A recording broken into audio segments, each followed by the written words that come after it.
How to use Proton Mail security features.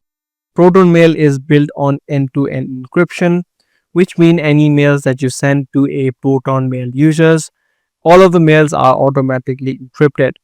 But however, if you're trying to send emails to people that do not use Proton Mail, you can also encrypt it. So if you are sending to a non-Proton Mail user, you can click on this lock icon on the bottom. This way you can add in specific passwords for this email to be read. So if you set a password like this, and if you hit send, the other person opening up the email needs to add in the password that you just created.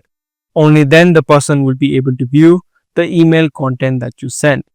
Other than the encrypted mail option, you'll also have the option of expiring messages. If you click on the three dotted line, click on the expiration message, you can set the exact date and time when this particular email is going to expire.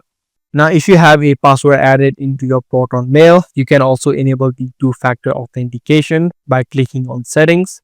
Click on all settings, and if you head over to the account and password section, you'll be able to add in a two-factor authentication.